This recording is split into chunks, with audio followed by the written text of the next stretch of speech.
Good morning, students. Today we'll discuss these compressors. So let's. In the last class, we derived an equation for work done for an ideal compressor. So the work done in an ideal compressor depends on the compression process, whether the compression process is an isothermal process or a polytropic process, adiabatic, it can be anything. So depending on, for an isothermal process, we had an equation P1 V1 ln of V1 by V2, or it can be P1 V1 ln of P2 by P1. So this is for an isothermal process. If the if the process is other than isothermal, which is usually the case, it can be adiabatic or some polytropic process. Either case, same equation will be used. So we have an equation for work done. So this is what we discussed in the last class. Okay, so let's continue from here. So ideal reciprocating compressor with clearance. As we know that building a compressor without clearance is almost impossible, because it is not possible. We need to have a provision for valves and valve opening. So all these requirements lead to necessity of providing a clearance at the top. So there has to be some clearance value which has to be given. Practically it is not possible to build a compressor with the without clearance. So that means at the end of discharge there will be some gas, some amount of gas left in the cylinder which is at high pressure. So the presence of this high pressure gas at the end of discharge leads to certain things. So what is that? So the space between the closed valves and the piston at the inner dead center or top dead center is known as the clearance value. It is designated with the symbol VC. So let's look at what happens if there is a clearance. So we have a compressor. So with a clearance, okay. So when the compressor starts, it starts compressing the gas as the piston moves from the outer dead center to the inner dead center. So when the piston is at outer dead center, the state of the gas is 1. So as the piston moves towards inner dead center, volume decreases and the pressure increases. So path followed by the change in the properties is shown in here. So the gas properties change along the path 1 to 2. So when the piston is at the position here, intermediate position, valve will be opened and the exhaust valve will be opened, exit valve will be opened, and the high pressure gases will leave. Right? So inlet valve is closed already, so high pressure gas will leave, and it will. So when this happens, this process occurs at a constant pressure. So from state up to state 2, it is a compression. There is a steady increase in the pressure and decrease in volume. But after point 2, when the piston is at a position here, so beyond this point, there won't be any compression. That means there is no increase in pressure, but the discharge of a high pressure gases. This occurs at a constant pressure. So this process will continue. The piston will keep moving. The process will continue, but a piston will, this process will end as the piston moves and reaches inner dead center. This is your inner dead center. Okay, when the piston reaches inner dead center, the the volume of gas that is left here, that is called a clearance volume, will be there. So because piston cannot reach this up to this point, so there will be some volume where some high pressure gas will be left. Okay, so after this point, once the piston reaches this position in the dead center, most of the gas is left, and except the volume that is left in the clearance volume. After this, the slowly piston will withdraw. It will move from inner dead center to outer dead center. So during this process, exhaust valve will be, exit valve will be closed, and the inlet valve will be open. So when the inlet valve is opened, the inlet valve will not open immediately, because after the exhaust valve is closed, there is high pressure gas which will prevent the inlet valve from opening. So during this process here, the intake of air will not start immediately. because there is a high pressure gas which will prevent the valve from opening. So as the piston moves away, pressure will slowly drop inside the cylinder. Okay, as the piston moves, the pressure of the remaining gas, which is that high pressure gas that was left in the clearance volume, its pressure will drop. So it will reach a state 4. Till this point there won't be any intake of a fresh air. Okay, after the point 4, when the pressure becomes equal to the outside pressure, valve opens and slowly as the piston moves inside, the outside air will enter inside. So there will be an intake for air. So till that point there won't be any intake of air. So that is the reason that even though the soft volume is as it is shown here, soft volume is from here to here, but air intake starts only at some point 4. Okay, there is a reason whenever there is a clearance is there, the volume, the breathing capacity of the compressor is reduced. So after from 4 there will be intake of air. So as the piston moves outwards, there will be air will get inside. So once the piston reaches the outer dead center, once again the process will repeat. Once it reaches outer dead center, inlet valve and exit valve both will be closed. Piston will start moving inwards. Once again air will get compressed. So the cycle will go on repeating. So the point to be noted here is the presence of clearance volume leads to this change. Now the air intake, instead of starting at this point, starts to happen at this point. Even though the meaning is, even though the swept volume, the displacement volume of the compressor is high, but the air breathing capacity, air intake during suction stroke is much reduced. So therefore, the presence of clearance volume leads to some change. So first, the important implication of presence of a clearance volume is the breathing capacity of the compressor is reduced. Okay, so that is one major change that happens in the compressor. So if you look here, the V1 is the volume, V4 is the volume when the inlet valve opens. So the volume that air intake at every cycle is given by V1 minus V4. So this is the reduced breathing capacity of the compressor. In the absence of clearance volume, the amount of air taken by would have been the Vs, swept volume. But in the presence of clearance volume, now it has been reduced to V1 minus V4.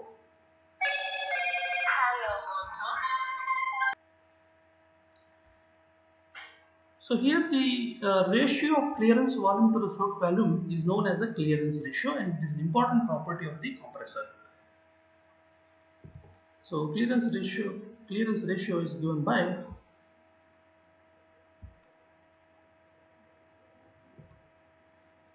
which is designated with the symbol C, and C is equal to Vc by Vs. Vc is the clearance volume that remains in the volume occupied by the gas when the piston is at the inner dead center or the top dead center.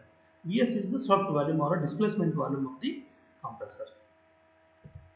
So this C compression ratio is a very important parameter. So let's look at its influence. So what happens? Let us summarize what happens in the presence of the clearance volume. Due to the presence of clearance volume at the end of a discharge stroke, some amount of pressurized gas at the discharge pressure P2 will be left in the clearance volume. This is one point to be noted. Second one, as a result of this, suction stroke does not begin as soon as the suction stroke starts, since the pressure inside the cylinder is higher than the suction pressure. Right? So therefore, suction starts only when the pressure inside the cylinder falls to the suction pressure. Okay? So another point, even though the compressor swept volume is Vs, okay, the actual volume of the actual volume of the gas that entered cylinder during suction stroke is V1 minus V4. As a result, volumetric efficiency of the compressor with a clearance is less than 100%. So volumetric efficiency of the compressor will be less than 100% if there is a clearance volume. So the meaning is, if you have a clearance, then the efficiency, volumetric efficiency cannot be more, 100%. It has to be less than 100%. So let us calculate the volumetric efficiency of the compressor with a clearance. So what is the volumetric efficiency? Volumetric efficiency is defined as actual volume of air compressed divided by swept volume of the compressor. So what is the actual volume of the air compressed? Actual volume of the air compressed is given from this graph. If you see here, volume of air that enters the cylinder at every cycle is V1 minus V4 will be the amount of gas that enters the cylinder. This is what gets compressed, right? Whereas the swept volume is this much. So here if you see, Vs is more than V1 minus V4. So therefore volumetric efficiency is equal to V1 minus V4 divided by Vs. So which you can write it as, so from the graph we find that V1 is equal to Vs plus Vc. So the volume V1, the total volume of the gas inside cylinder when a piston is at the outer dead center is equal to clearance volume plus swept volume. So if you substitute the V1 by Vs plus Vc, so we can write this equation in this form. So here if I rearrange and do the mathematical arrangements, so what I get is 1 plus Vc by Vs minus V4 by Vs. So if you see here, what is this Vc by Vs? Vc by Vs, we have defined it as a clearance ratio, right? So I substitute that. Before that, we know that for a process, for a polytropic process, there are two polytropic processes here. One is compression of gas from V1 to V2. Other one is expansion of gas from state 3 to 4. Both are polytropic process. Assuming that both are same with a similar index, if that is the case, then if you assume that compression and expansion are reversible, then you get this equation. So in that case, the P1 for a process 3 to 4, we have for a polytropic process 3 to 4, we get an equation P4 V4 to the power n is equal to P3 V3 to the power n. If you do the rearrangement of terms here, what we get here is, we get an equation for V4. V4 is equal to V3 into P2 by P1. Why? Because if you see here, what we get here is actually the P3 by P4, but P3 is equal to P2, P4 is equal to P1. So therefore you end up with a P2 by P1. So therefore here if I substitute V3 is, what is V3? V3 is nothing but clearance volume. So I write it as a Vc. So here in this equation, P2 by P1 is known as a pressure ratio. So if I substitute this as a pressure ratio, I can write it as Rp, or I can keep it as it is.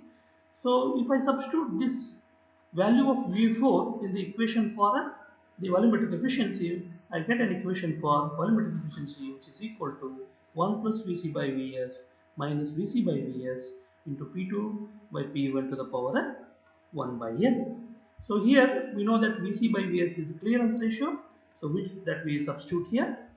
So then what we get is the equation for the volumetric efficiency in terms of clearance ratio and the pressure ratio of the compressor. So that means for a given compression ratio, volumetric efficiency depends on the clearance ratio, or for a given clearance ratio, the volumetric efficiency depends on the pressure ratio of the compressor. So if you keep one constant, other one will vary the efficiency. If you plot so if I substitute P2 by P1 as a pressure ratio Rp, I end up with an equation like this. So the influence of a clearance ratio and the pressure ratio. What we find here is efficiency is only function of a clearance ratio and a pressure ratio. So if you plot, we can plot a graph like this. So this equation gives us a graph something like this, where efficiency is a function of a pressure ratio for a given clearance. So variation of efficiency as the variation in pressure ratio for different indexes, n values, right? So If you see here for different air, you get a different curves. What we find here is as the RP pressure ratio goes on increasing, volumetric efficiency goes on decreasing. At some value of RP, volumetric efficiency will be zero.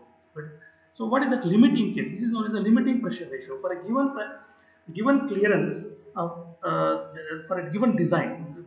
In other words, if I say clearance means it's for a given design of compressor for a given geometric conditions, the clearance is fixed. That means for a given design of compressor, if the RP is increased, what we find here is volumetric efficiency will keep on decreasing.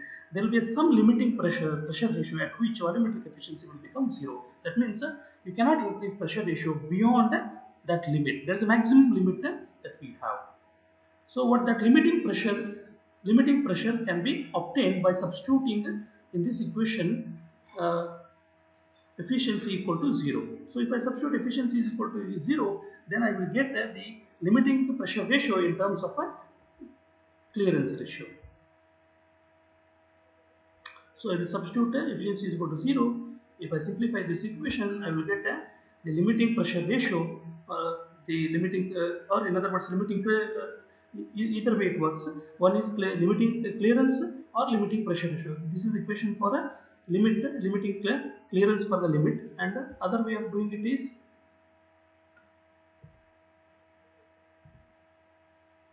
so here we have two values, limiting clearance ratio and limiting pressure ratio. So for a given clearance there is a limiting pressure ratio, for a given pressure ratio there is a limiting clearance ratio. So these two parameters give you the limits of a design. So if suppose the clearance is fixed, then there is a maximum pressure ratio that you can achieve for a given compressor. So beyond that you cannot go, because beyond that there will not be yield. See, if you see this graph here, if I go on increasing pressure ratio, so initially there was a pressure ratio was P to A, right? The pressure ratio was then increased to P to B. So now the pressure ratio is P to B by P1. So if I do it, if I increase it, let's say that I reach some point where pressure ratio, what I find here is at the end of compression, same gas will expand. So that means there is no yield. You don't get any discharge. Instead, same gas will get compressed, and the same thing will expand once again.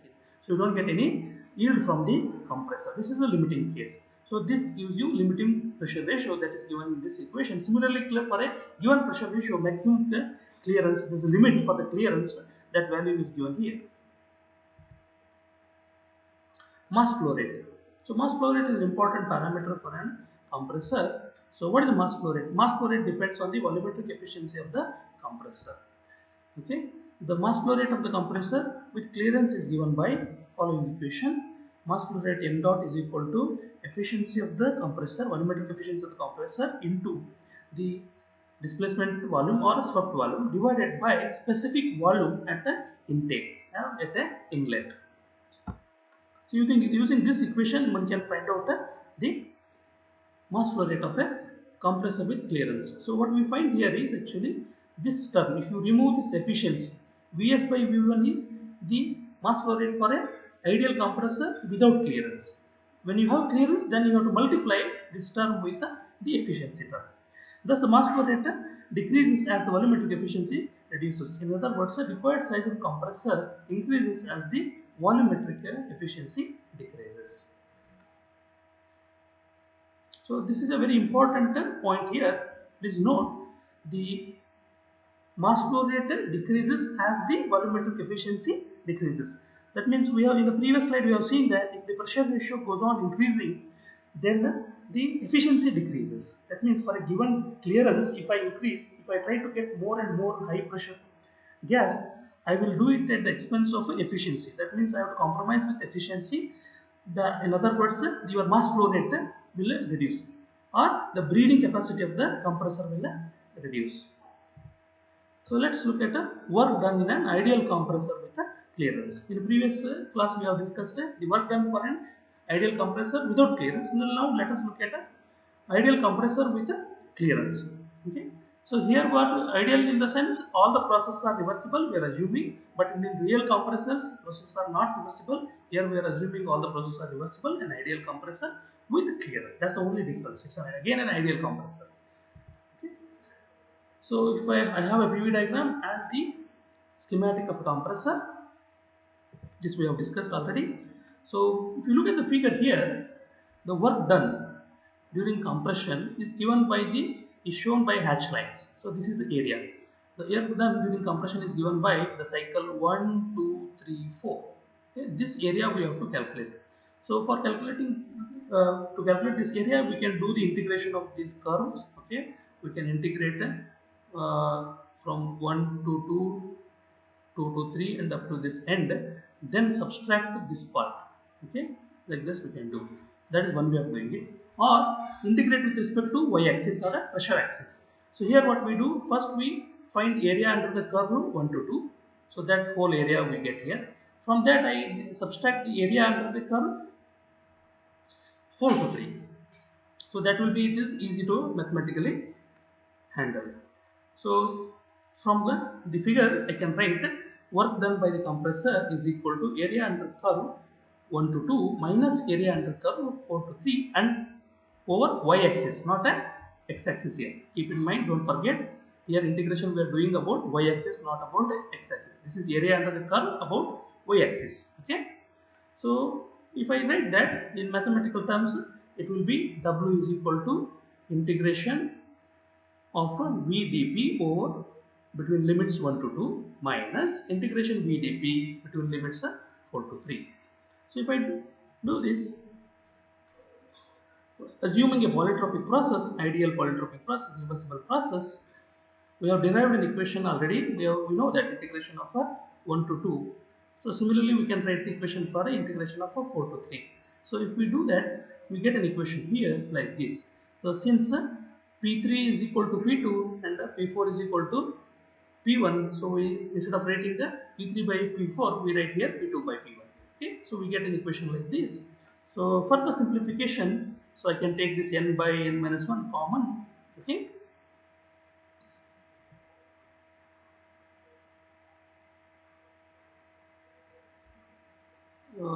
Here small mistake is there, don't take this. Okay. So if I simplify this, okay, I can simplify like this. I have taken n by 1 my common inside. So, and the if you look at here, the pressure uh, at pressure at point 1 and 0.4 is equal. Okay, this should have been P1 is equal to P4, not P1 is equal to P2. This is a small mistake. Please correct this. P1 is equal to P4. So since P1 is equal to P4, I can take this P1 outside, right? P1 is equal to P4, so I can take it outside. So what I am left inside is, and I substitute P2 by P1 is equal to Rp. So I have done this here, right? So then see, I find this term common here. This is Rp to the power n minus 1 by n minus 1. Here Rp to the power n minus 1 by n minus 1. So this whole term can be taken outside. Then you are left with the inside. You will be left with the V1 minus V4, right? So finally you will end up with an equation W is equal to n by n minus 1 P1 into bracket V1 minus V4 into this term. Okay. So if you can observe here, what is this V1 minus V4? From the graph we find that V1 minus V4 is what? It is the air intake at every cycle, right? That we have seen in the previous discussion. So this is the breathing capacity of the compressor. V1 minus V4 is the breathing capacity of the compressor. It is a air flow rate or air mass flow rate of the volume flow rate of the air. So I can substitute instead of this. Now the equation what I got is here. It is the work done per cycle. Suppose if I remove this term and substitute it with mass air flow rate, volume flow rate of the compressor at inlet, then what I get is a power, ideal power for the compressor, the power input for the compressor. Okay, that's so now further we can simplify the equation here. So I can substitute this V1 minus V4 as V, where V is the air intake of the compressor. So this P1 into V, so V is the volume that is sucked inside. So from we know that the ideal gas equation, we know that P1 V is equal to mRT, because this volume is at temperature T1, inlet temperature is T1. So I can write this as and where is M is the mass of the air that is gone inside, that has been sucked inside. So if mass is m is the mass of the air that has been sucked inside the compressor, then I can substitute this T1V can be written as a m or T1 because at the inlet temperature is T1. So either to calculate the work done, either I can use the inlet temperature, mass flow rate and gas constant and pressure ratio, or I can use alternately I can do the by knowing pressure, inlet pressure, volume flow rate also I can calculate. Either of the equation can be used depending on the known values. So where V is equal to V1 minus is the actual volume compressed. Okay. So above equation is work done per cycle of the compressor. So let's look at other terms. So there are terms, let's define the terms like efficiency. There are different efficiencies. One we have seen the efficiency, volumetric efficiency. There are other efficiencies defined with respect to compressors. They are known as adiabatic efficiency, isothermal efficiency, and mechanical efficiency. What are those efficiencies? So we have seen during the compression in the compressor, the process of compression can be adiabatic, isothermal, or it can be some polytropic process. But the work done will be minimum if the process of compression is isothermal. So that is shown in this figure. You can see here, if the process of the compression is isothermal, then it will be the work done will be less compared to for any other process. Okay, for a polytropic process or an adiabatic process. In an adiabatic process, N will be equal to gamma. Okay, that's the only difference. So for all other processes other than isothermal, work done will be more. So you get minimum work for an isothermal process. That therefore the lowest, the ideal way of compressing an air is the isothermal process. Okay, this is an ideal process. But in all practical cases, this process is not isothermal. They will be adiabatic or polytropic processes. But if you take an ideal case, then it must be an isothermal process. So the efficiency is defined based on this process, whether the process is isothermal or polytropic. So in an isothermal process, what happens is the isothermal compression, all the work done during the process, whatever work is done is equal to the heat lost by the gas. Okay, if there is a heat loss, then the work done is equal to heat loss. That means the work done is lost in the form of heat, and there is no increase in the internal energy. Work is not converted into increase in the internal energy. That means there is no temperature rise.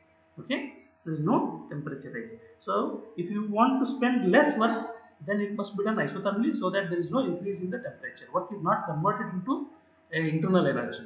But in a real life situation, this doesn't happen because there will be friction and other things. So isothermal, ideal isothermal compression is not possible. Invariably, there will be increase in the temperature.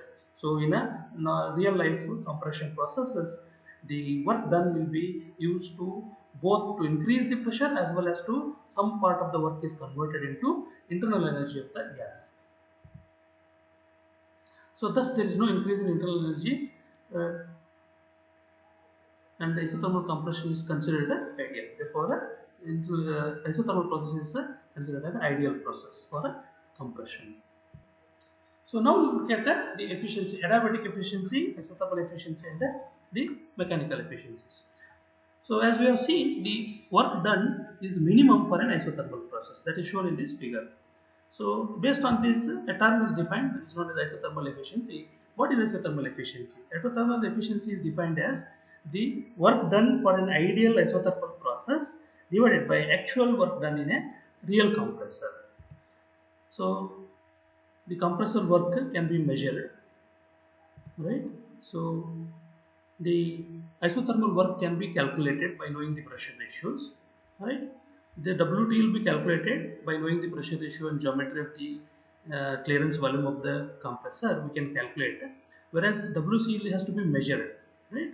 Actual amount of work taken by that can be measured by power input to the compressor. So by measuring torque and the RPM, we can find out this compressor work. So here is the actual compressor work. This is the ideal compressor work for an isothermal compression. So ideal isothermal work divided by actual work is known as the isothermal efficiency. Similarly, adiabatic efficiency. Work done in an ideal adiabatic compression divided by actual compressor work is known as a adiabatic efficiency.